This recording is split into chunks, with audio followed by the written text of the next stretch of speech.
Don't let anybody tell you a Vikings blanket isn't manly. Hey guys, what's up? JadoZ is back here again, and as you can see, I'm home, and also, this is not my usual recording layout.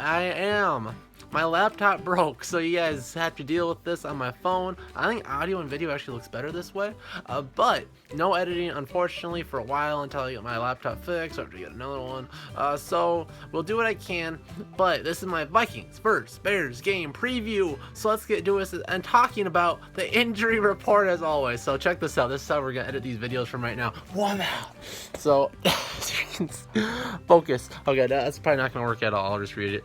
Alright, so on this list, for starting off with do not participate, starting off the long snapper Kevin McDermott, Shamar Stephen, Tremaine Brock, and Pat Elflein. Pat Elflein was already ruled out.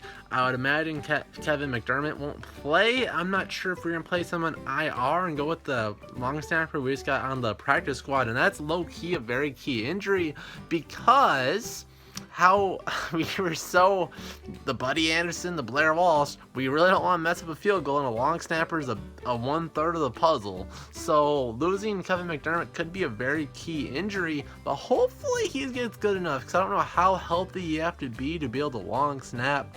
So hopefully we can be okay there, but we have the backup, so hopefully he can be consistent. But you really want to have that type of that connection with the three people involved. Tremaine Brock, who really cares. Pat Elflein's a really big piece, but I think he'll be ready for playoffs. Kyle Rudolph, Terrence Newman, Jarek McKinnon are also listed on here as well. I honestly don't care if they play. I like Jarek McKinnon, love Mike Remmers. Terrence Newman's a great piece for a puzzle. Kyle Rudolph's phenomenal, should be a Pro Bowler. But it's the Bears. Who really cares? We want them to be healthy. If they need an extra week to get healthy for a postseason, let them have it. If they're 50% or below, I would say 100% sit them. Maybe if it's like 60-70%, I'd maybe a limited role. Maybe if it's Kyle Rudolph, for example, just play him in the red zone. Let him catch his touchdown pass, then sit him on the bench. But let's go to the Chicago Bears. As you can see, boom! It's probably flip-flop, so it's probably completely useless to show it to you. But on here, not a very big list. Tom Compton, DeAndre, Houston, Carson, that's a really too big of a name. Bobby Massey, Adam Shaheem, Josh Sitton, and Bradley Sowell is all on here. The two that are doubtful for the game is Bobby Massey and Josh Sitton. They're two pieces of the right side of their offensive line, and they're doubtful. I believe the right tackle's already been ruled out. If not, it's still just doubtful. But very good chance those two will both be out, which is very good for us. Not like their offense is scary the way it is, but if we want to rest some guys and get maybe, say, unfortunately, this would be a great opportunity for Shamar Stephen to get more playing time, but since he's hurt, it's gonna sucks a little bit for him. But if you want to give other guys a big chance to play, especially on that right side of the offensive line, since we have some other injuries, we don't have to activate them. This might be a game where Tashawn Bauer maybe gets a chance to play, because I think Danielle Hunter could really ball out on a backup right tackle for a right tackle that's already god awful. That's like when the Vikings lost Matt Khalil and replaced him with TJ Clemmings. It could really be that type of situation. So it could really be a slaughter fest over there at the right defense, or at the left defensive end position on their right tackle and right guard. They shouldn't be able to run, which is the big key to their offense, which isn't really there regardless. And anyway, so let's look at the team stats for Chicago. And offensively, it's god awful. There's no two ways about it. They're the 29th ranked offense, only scoring 16.9 points a game. This is the type of stats that if the Vikings defense gives up this many stats, or this many points a game, you're very excited about them, because you're like, wow, the defense is phenomenal, and their offense is that bad. That's how they're averaging. Yards is 293.2 yards a game is 30th. 176 pass yards a game is 31st. And 117.2 rush yards a game. So their only thing that's pretty good is 11th. They have a very good two-headed monster that we'll talk about in a sec.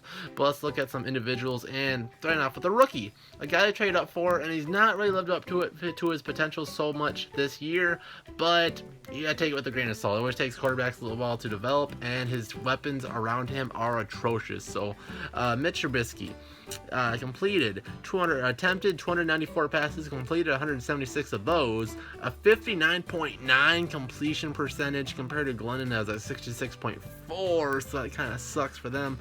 7 touchdowns, 7 interceptions, not looking good at all. Like, you're looking at this, we always look back to Teddy, who his numbers aren't very spectacular at all, except for completion percentage, which he would blow Trubisky out of the water. But a 76 or a 78.5 rating is slightly better than Mike Glennon, so maybe if that's one of the key stats you're looking at, maybe Trubisky's doing better. His scrambling ability is very good, but they need to get the kid some weapons and see what he can do. His offensive line is pretty bad, and, well, it's banged up a little bit, but if it's healthy, it can be pretty solid. But their receiving core is god awful. There's no one to really throw to. Rushing attack, this is a thing they're pretty good at, and Jordan Howard is low key one of the best running backs in the league. He's just playing on an awful team. With 267 attempts, he's got over 1,000 yards, 1,100 yards, a 4.2 average, as long as 53, and 9 touchdowns. Very, very good. If a team needed a solo back to really carry the load, he'd be a very key option. Maybe a piece that they could trade if they wanted to, maybe, if they're gonna suck, why be okay? Why stay around? Why go for 8-8 next year when you could just be back at 3-13, get a few good draft picks for a few years, then all of a sudden you're in a chance to win the division again, right? Staying average doesn't go very good. Look what the Vikings did for the longest time with Adrian Peterson, when we would have been much better off trading him, sucking really badly for a couple of years, and then all of a sudden we got a couple top 5 draft picks and we good. But that's what I would do if I was the Bears GM. Maybe trade Jordan Howard to a team that really needs a running back, like the Colts or someone, because they have Tariq Cohen, who's been very good on his own. 84 attempts, 357 yards, a 4.3 average, and 2 touchdowns. He's kind of there, Jerick McKinnon, but a little bit better probably. Mitch Trubisky's been a big threat on the ground. 40 attempts for 246 yards, a 6.1 average, as long as 46s, and 2 touchdowns on the year. So Trubisky, if they almost wanted to do like a Seattle-style offense where it's a lot of bootlegs, a lot of read option type stuff, they really could. Because when you have 2 really solid running backs, if you wanted to be very much run heavy and they get the quarterback involved as well, you can keep your running game well rested, because you have the 2 running back choices. You could even do like a triple option type thing, but their offense is pretty stale, so they don't really do that. Receiving, pretty god awful. One decent receiver, receiving wise, stat on the stat sheet is Kendall Wright, 54 receptions for 585 yards. Maybe finishes of the year around 600, 620 if he has a really good game against the Vikings, but that's your best weapon. 22 is as long, and only 1 touchdown on the year. By the way, on the year for the touchdowns, Trubisky has 7 touchdowns, Glennon has 4, their punter has 1. They have 12 touchdowns on the year, 11 from their quarterbacks. That's a god-awful stat. That's got to be right around all-time low. That is so bad. In this modern quarterback era where their stats are always insanely high, that run really sucks for them. Yeah, so that is their main receiving stats. Tariq Cohen, their running back, like I said, he's kind of like Jerick McKinnon. 47 receptions, he's second on the list with 339 yards and a touchdown, as long as 70. They love those little screens underneath drag routes with their running backs, and he's a very good weapon on 3rd down. So a lot like how they use Jerick McKinnon. So maybe another piece that they could kind of trade for, it could probably be like a 3rd or 4th round pick, maybe, that they could just trade to get more draft. They're about to be 5-11 on the year, so they could easily, they'll get a good draft pick this year, maybe another one next year, so they could be decent in a couple of years because they have a few decent pieces. Defensively, this is the thing they're really good at. A team that sucks so much on offense, you expect them to have a low-key, pretty solid defense, but at the end of the game they give up a lot of points. No, they're very good throughout. 19.8 points game is 10th, 308.6 yards against them is 8th, 213.1 pass yards is 8th as well, and 109.5 rush yards is 9th. So top 10 in every major category is very good for a team that sucks so bad on offense that their defense has to take so many extra snaps.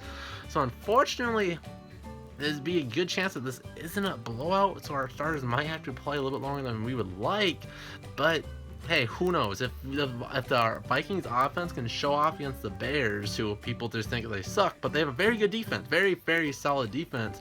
If they can score 30 points against the Bears, I think we should be very excited for come playoff times. But some defensive leaders on their team. I would cut this if I had editing. Kyle Fuller, a very solid corner, and it really helps them out quite a bit. Their sack leaders, Christian Jones has 2, not a really big key one across the board. Their leading one is Lamar Houston with 4. Otherwise, a lot of people just have 2, so they come at from a couple different angles. Interceptions, you're looking at Eddie Jackson, Bryce Callahan, Kyle Fuller all have 2, and a couple other guys have 1. Danny Trevathan's a very solid Mike linebacker, is very young, and they just have a lot of people on defense like Leonard Floyd that have a lot of potential and don't really show off a whole lot. Leonard Floyd is 4.5 sacks. He's their leading sacker, by the way. I really messed up. Yeah, there we pretty much have it. There's the Bears offense, god awful defense, pretty solid. If their offense was anywhere around average, the Bears defense could easily be at like a top 5, keep their guys rested. If they had a lead in the fourth quarter, they could go get after pass rushers, get more sacks, get more interceptions because they're forcing more errant throws.